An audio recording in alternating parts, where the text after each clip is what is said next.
दोस्तों, सपनों का घर, चमचमाती कमर्शियल प्रॉपर्टी और सुनहरे भविष्य का वादा, यही लालच देकर यूनिवर्सल बिल्डवेल प्राइवेट लिमिटेड ने सैकड़ों लोगों की गाढ़ी कमाई लूट ली।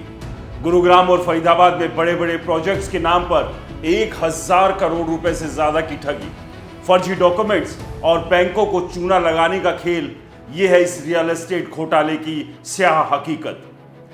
ईडी ने इस काले कारनामे के 3 मुख्य साजिशकर्ताओं रमनपुरी, वरुणपुरी और विक्रमपुरी को आखिरकार हथकड़ी पहना ही दी।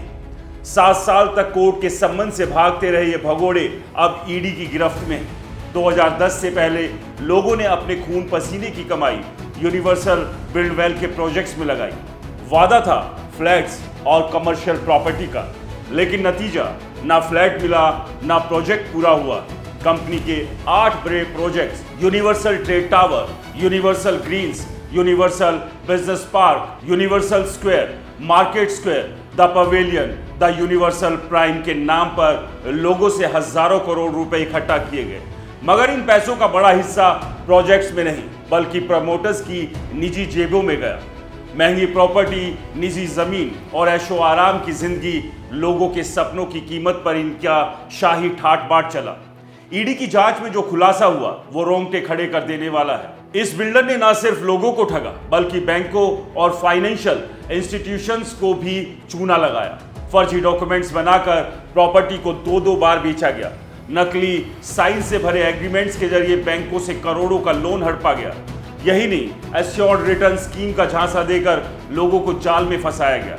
प्रोजेक्ट्स में पैसा लगाने का दिखावा कर असल में ये धन विदेशी खातों और निजी प्रॉपर्टी में डाइवर्ट किया गया।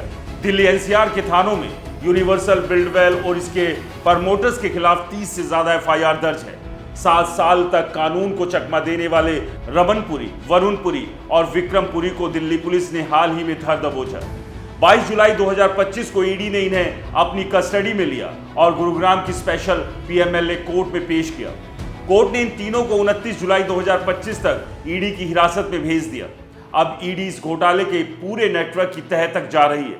शक है कि इस फ्रॉड में और भी लोग शामिल हो सकते हैं। जब लोगों ने अपने पैसे और फ्लैट्स की मांग तेज की तो कंपनी को इंसॉल्वेंसी प्रक्रिया में धकेल दिया गया।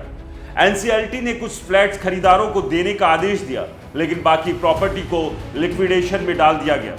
सवाल यह है कि जिन लोगों ने अपने जीवन की कमाई इन प्रोजेक्ट्स में लगाई, उनका क्या? उनके सपनों का मोल कौन चुकाएगा? ये घोटाला सिर्फ यूनिवर्सल बिल्डवेल की कहानी नहीं दोस्तों, ये उस सिस्टम की नाकामी की कहानी है जो लोगों को धोखे से बचाने में नाकाम रहा। कैसे एक कंपनी फर्जी डॉक्यूमेंट्स के दम पर बैंकों से लोन लेती रही, कैसे इतने बड़े पैमाने पर ठगी का खेल चलता रहा और कोई रोक टोक नहीं। ईडी की जांच अब इस पूरे नेटवर्क को खंगाल रही है, लेकिन दोस्तों सवाल ये भी है कि क्या उन लोगों को उनका हक मिल पाएगा जिनके सपने इस फ्रॉड की भेंट चढ़ गए? आपको क्या लगता है? हमें कमेंट्स कर जरूर बताएं।